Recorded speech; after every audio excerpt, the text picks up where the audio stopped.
Okay, is there any questions? A quick one. Just wondering, you were talking about vitamin D, and vitamin D3 is the most important vitamin D to take. Where would you normally get that? Where would you, in a, thank you, in a diet, or you mean supplementally? Like is it cod liver oil you're talking about? Or Yeah, cod liver oil will give you some, but you'd have to take a lot of cod liver oil to get adequate amounts. Really, the best thing is to get a vitamin D supplement that is high potency. In the UK, I've noticed mostly they're 1,000, but in the States you can buy 50,000 and 5,000, 2,500. There's a company called Biotech.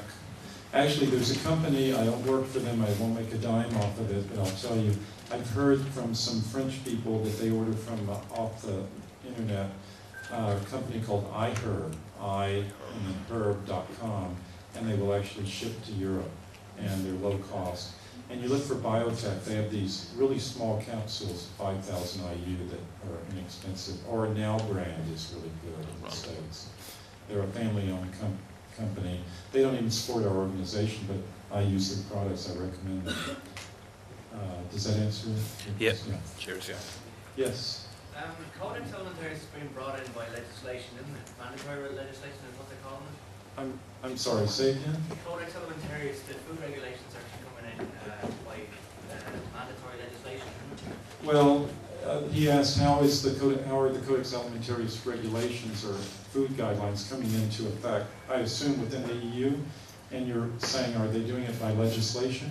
Because if they are, that's a very important thing about it. Well, Codex Alimentarius has no direct power to implement legislation domestically or nationally.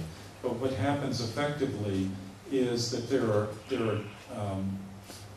there are treaties that countries have signed that mandate that the countries refer to Codex regulations and guidelines, or standards and guidelines. And you see this increasingly happening as every new treaty they start putting it in. Even in the U.S. in the domestic legislation, that Food Safety Act that I mentioned up there for the U.S., well, its sister act in the Senate, the U.S. Senate, specifically refers to Codex Alimentarius standards and guidelines. So it's not something that in the past they did too much, but it's increasingly being done. But that's only half an answer to your question. The other half of the answer is that there's a tremendous psychological pressure when they see these Codex standards in place, and for the countries, especially third world countries, to adopt those standards en masse into their own legislation. And also keep in mind the European community has been working hand in glove with Codex committees to make sure that the Codex regulations, Codex standards, mirror and track what is done in the EU. In your article for the Sovereign Independent, you wrote about individualism versus collectivism, and how that if people give up their individuality, individual rights for a greater good cause, which are called by governments, if like global warming, or the greater good for the EU, the greater good for Codex Alimentarius, or corporations and lobbyists, you're actually going to be digging yourself into a hole. I'm wondering, could you just speak a bit now about individualism versus collectivism? Well, it's my own personal belief. Can do what he or she wants, and by the way, I'm a libertarian. I've been a libertarian for 40 years in 1 month, and so I have pretty strong views on it. But there are such things as libertarian socialists. Some of the first libertarians I ever met were libertarian socialists working out of London and putting out publications there. So it's really that it's individualism, individual liberty versus coercion, almost more than individual liberty versus collectivism. But you are right, I did say it in there, and I probably should have clarified the point or honed it more finely. But really, it's choice versus coercion. Which do you prefer? Do you prefer, the beauty of the free market, and I don't like to use the word capitalism because that's a Marxist term. That's like a pejorative term that was applied to that. But there's a difference. There's state capitalism just like there's state socialism. What we have in the world today is state capitalism. That's these big corporations that have this revolving door process with government. They have been captured by government the same way they captured the the governments themselves, whether it's the British government, the Irish government, the American, Canadian, I don't care what. They have what I call the fatal embrace. It's really, I hate to use the word because it sounds so, dismissive. You know, if I use it and people go, oh, he's one of those.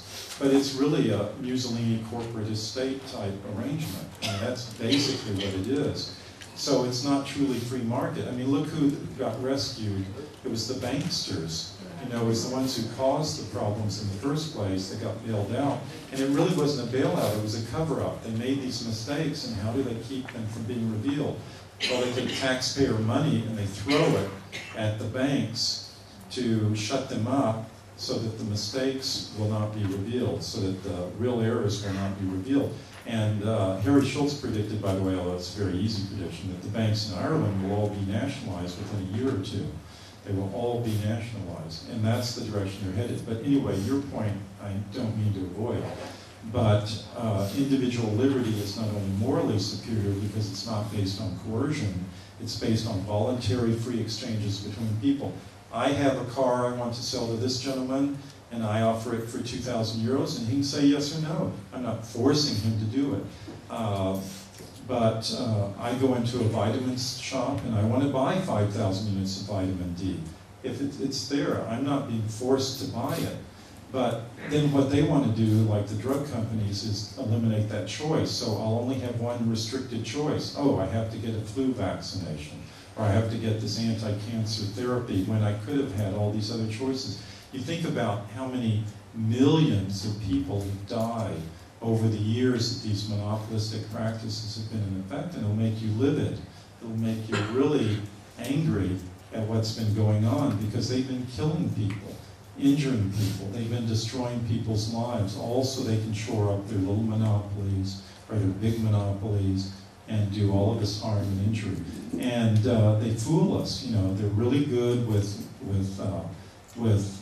disinformation, with putting people in our midst who will mislead us. We find that in the health freedom movement. We have these people who become these instant experts that appear in our midst and want to lead us down a different path and give us, kind of like Hitler did. They give some truth with some lies, and then the people are too confused to know, or too busy in their lives to be able to discern what's right and what's wrong. But they talk the right words. They talk about patriotism, they might talk about Ireland, what's best for Ireland, and then they do it at all the convenient times, like just when they're up for election, you know, but afterwards they do what they want, they laugh about it. I'd love to be a fly on the wall after the election, see how they laugh at all of us about how they got away with everything. And then when they can't succeed at that, they'll actually just steal the election. You know, in the US they've gone, fortunately they don't do that here in Ireland, but they've gone to these electronic voting machines. All it takes is a simple computer program, untraceable, to change the outcome of the elections. They do that all the time. The Democrats are the worst, and the Republicans are a close second. And I've seen many instances. In fact, there's a book that says it better than I ever could, called Vote Scam. You can go get it off amazon.co.uk and Vote Scam. You'll find it a very interesting read, and make sure it doesn't happen here. That's why you've got to really watch yourself in this election. The majority probably will vote no, and then they'll say, oh, 53% voted yes. Yes, sir. I would just like to give you a local example. Is this causing problems? Please. I would just like to give you a local example of how big pharmaceutical companies have actually effectively eliminated the competition here in Ireland. A few years ago, St. John's wort was freely available in pharmacies or in health food shops. And basically the decision was made that because for various health reasons, they could no longer be just given over the counter, had to have a prescription. So it meant you had to go to your doctor, you had to pay him €60, you had to get a prescription. However, I had a discussion with a doctor on this matter, more of a theoretical discussion, and he pointed out that since he had no access to scientific literature to prove the safety or otherwise of St. John's wort, because obviously nobody had carried out the rigorous scientific testing necessary because nobody had a patent on it, he, as a personal physician, would not write out a prescription for it because, like I said, he didn't feel confident enough that it was okay to prescribe.